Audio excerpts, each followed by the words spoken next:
Before getting into the subject of the video, two news. The first one, I have a new mic that you're hearing right now, which should give you a much better sound quality. The second one is that I have a Discord. So I've been streaming for a month now, and I've made a Discord basically to send an alert whenever I'm about to go live. And yeah, I'm inviting everyone to get there. It's also an easy way to reach to me if you want to ask me questions about Pokemon, or if you want to talk with other players about all gens or whatever else you want. There will be a link in the description too. So let's actually talk about optimization in Pokemon. And I'm gonna put a music in the background. Sorry, there we go. Alright. So, a few months ago, I was talking with my friend and Pokemon player August about the evolution of DPP OU. How did it go from such an offensive driven tier to what we have now, that is dominated by a Pokemon that was once UU? I'm talking about Clefable if you didn't get it.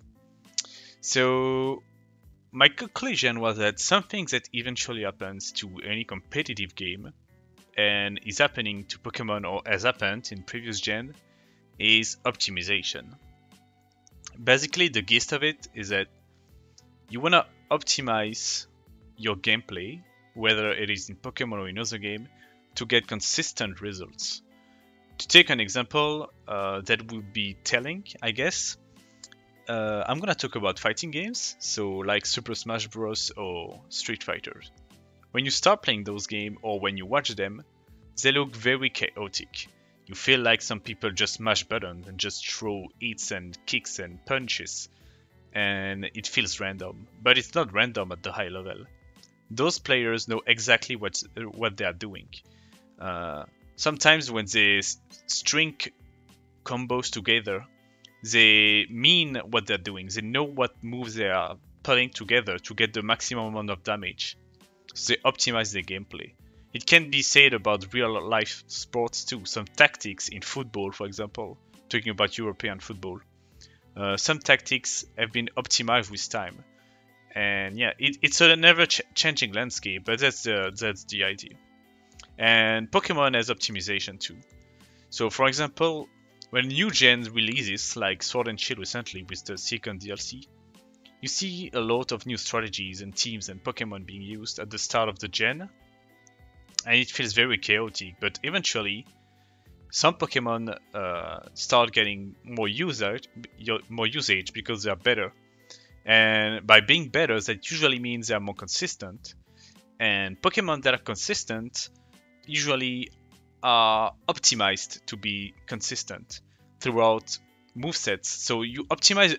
What I mean when I say that a moveset is optimized is that, for example, it deals more consistently with the metagame, or it works more often than not. If to give a clear example of what I'm talking about, so I'm gonna talk about Gliscor that you're seeing on the screen right now on ABR side. At one point, Gliscor had a set around Sub, Protect, Toxic, and Earthquake, and it felt really good, but it struggled against some Pokemons like Skarmory, or Forretress, or Celebi, or Stormy in Black and White. I'm talking about Black and White, sorry, because in Auras we didn't see that set much. So eventually, this Gliscor set, while good in some matchup, was terribly useless in others, so it wasn't that consistent. And it eventually stopped being used altogether because it wasn't optimized for the game. I'll get like into more details later about that. So, to go back on the idea, people want to get consistent results, so they try to figure out a way to optimize the gameplay. And by that I mean they optimize the team in a given tier to get consistent results. You will usually notice a lot of strong players eventually settle and develop a preference for bulky offense over time, because it's probably the most consistent playstyle, as it gives you room to outplay all kind of matchup, And the biggest difference, well, the main attraction of bulky offense is that you can switch gears whenever you want. You can play defensively because you have a defensive core in bulky offense usually. And you can also go on the offensive whenever you want or whenever you are forced to by the situation of the game. It's unlike hyper offense and stall, so those two are usually the reference as the extreme playstyles. Offense being, well, the aggro one and stall being the passive one. And while they have their strong points, they usually struggle because they are predictable in some way. In different ways, but they are predictable. So the thing with stall is that it's predictable. That one is easy to understand because stall is like a chain and is as strong as one of its like member. Because the way stall is built is that if you lose a Pokemon, you can lose the game basically. Usually against some threat, you only have one Pokemon that can handle it. And since stall runs slow Pokemons, a faster Pokemon that you wouldn't have a counter to anymore would just destroy you. So you have to be predictable because against a given Pokemon, you are going to send your design counter. And your opponent can abuse that by double switching and forcing a pace on you and maybe punish you with double switches and like stealth rock damage. But we'll get more on that later. That's like also how stall gets optimized. Hyper offense is the opposite. You try to put the tempo on your opponent with hyper offense, but the problem with it, and why in my opinion it's not an optimized playstyle or consistent one, is that you often don't really have a lot of options. So let's say you are facing a Pokemon. If your offensive Pokemon doesn't kill it, offensive Pokemon are frail by nature. So if you cannot outspeed and kill what's in front of you, you are most likely dying. So your opponent knows what you are gonna do basically, because you are forced into one or two options. Whereas with bulky offense, you can go defensive or offensive, so you have usually more options. And before, like, just a side note about like the why bulky offense is good is that more to dismantle some defensive cores, you need to make up game plans while you are playing. And game planning is usually, as a skill, is usually acquired through experience. So lesser experienced players are worse against defensive style because they don't know how to break them. Unlike offensive style where you just have to kill what's in front of you and they are frail, so it's not really a problem. That's why you will often see stall thriving on the ladder. Even though the ladder, especially at high level, is good, the people there are less experienced than the tournament players. And that's why defensive teams shine on the ladder compared to tournaments where they can be used, but you will often see bulky offense there compared to stall or HO. So to go back on consistency and optimization, just gonna drink some water.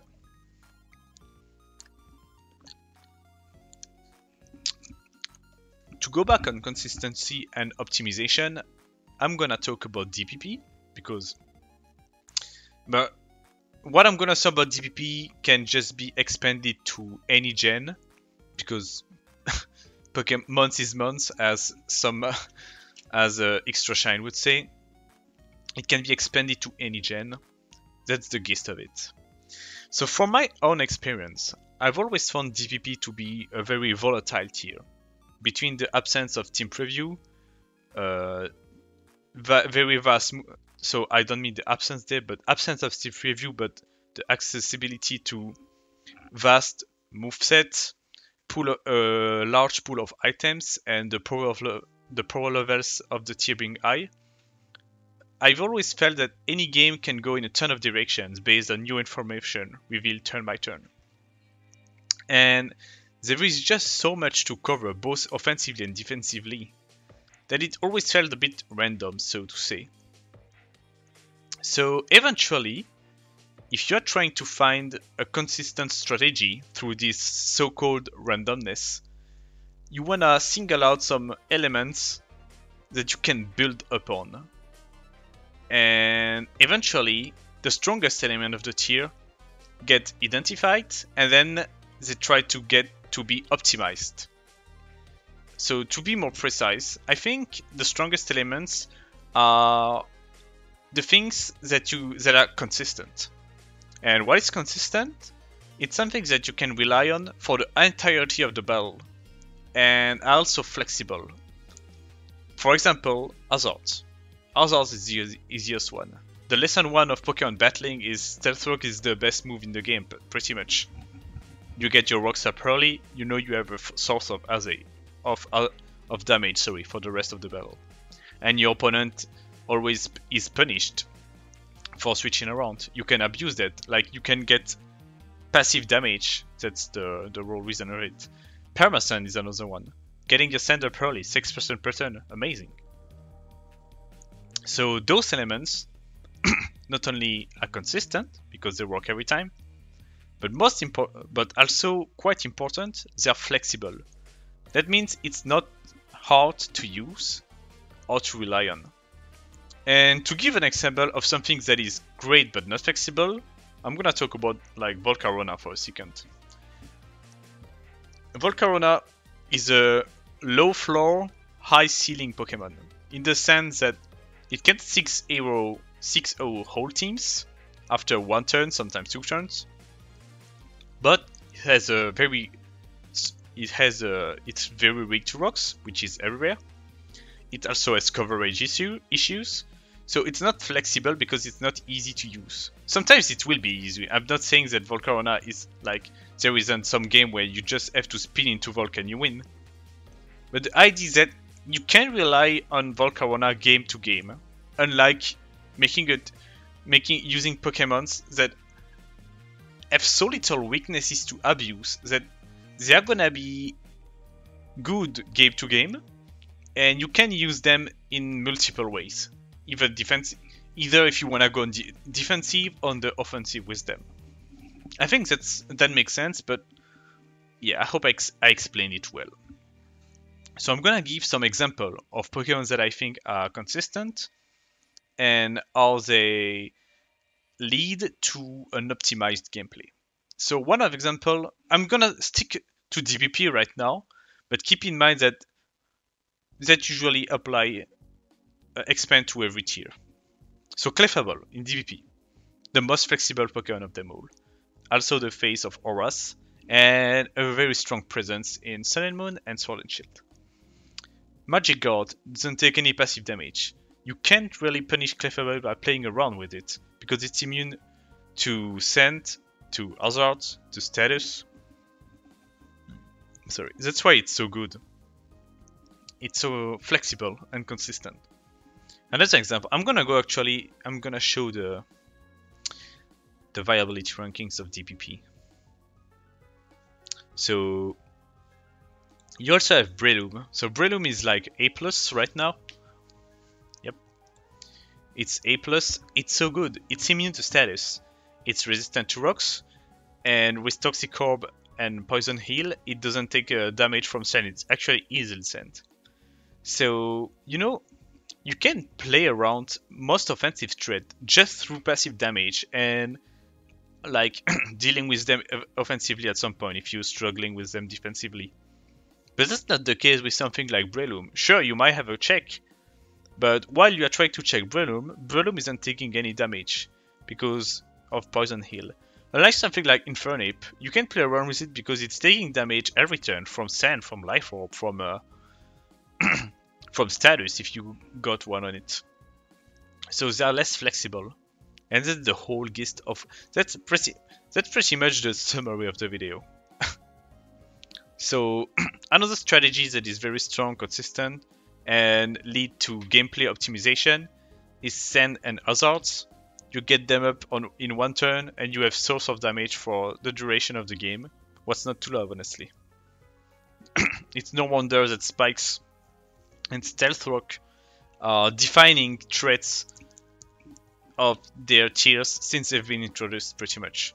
Even with the invention of defog, or rather the change of mechanics of defog. The only exception to this is Sword and Shield because of heavy duty boots that is changing the face of Hazard's dominance.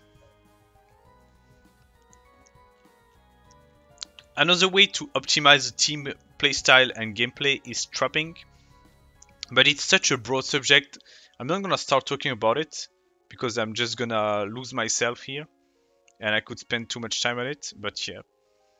Keep in mind that it's no wonder that Ductio keeps getting banned because it enables playstyles that are like not too easy to use. How would I describe it? It's just that completely dispatching something for the rest of the game is too strong of an element. At some point, it's too much. Magneton is allowed because it doesn't have the same reach, but Magneton and Magnezone in few gens is definitely a key to team consistency. So, for example, let's talk about auras real quick. So you have the viability rankings. You have some very metagame defining Pokemon that are flexible in a bulky offense or balanced, like Clefairy and Gliscor. And you have Mega Metagross. Mega Metagross is such a good wall breaker, and it's so bulky too.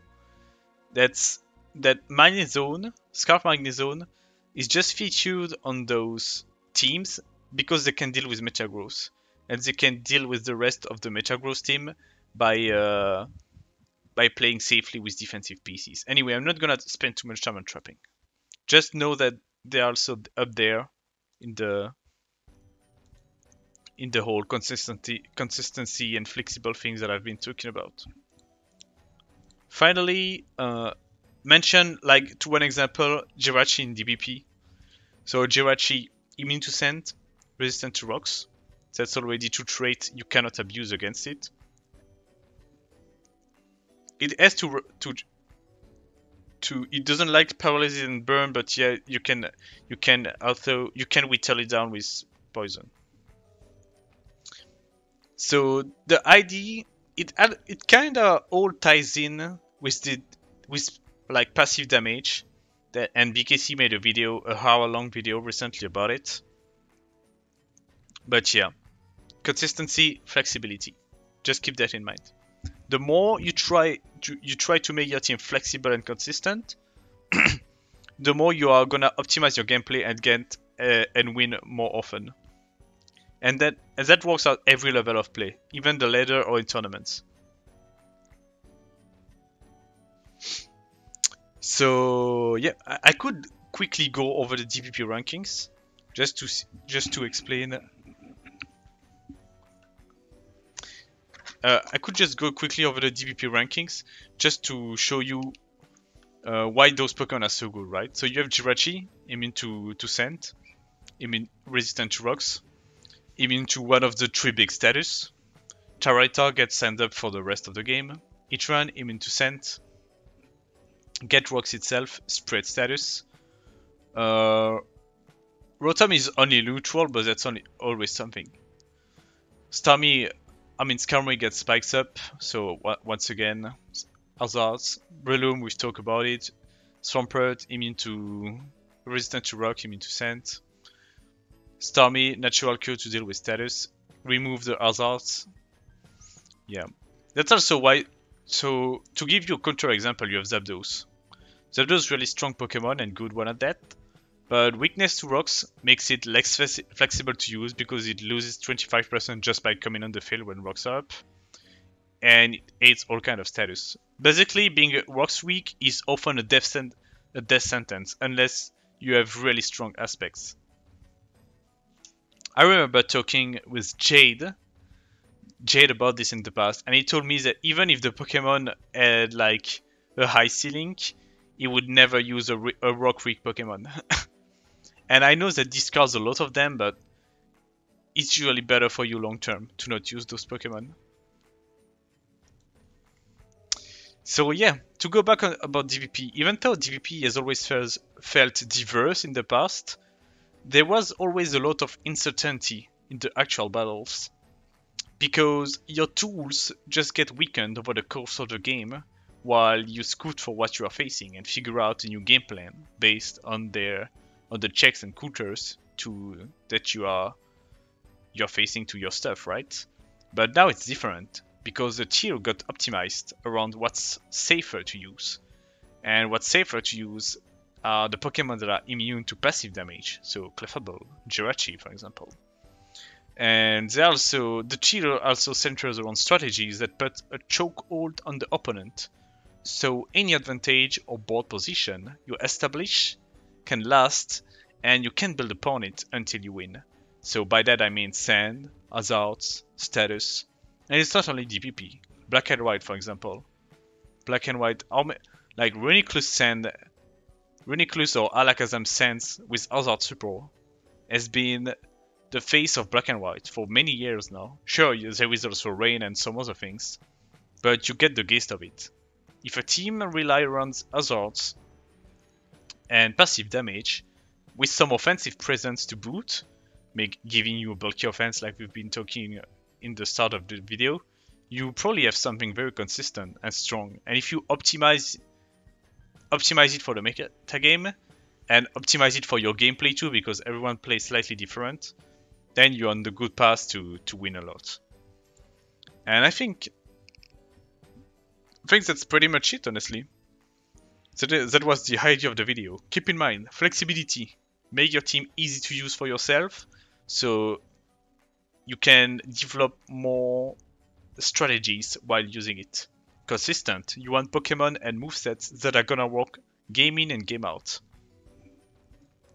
And finally, optimization. That means tweaking your team for the metagame you're playing in, and also for your playstyle. And that's it. Once you apply those things for yourself, you're gonna have much better results. So yeah, thanks for listening, and make sure to check the Discord and the stream, and feel free to come there and ask me whatever you want that is Pokemon related. Until next time, see you!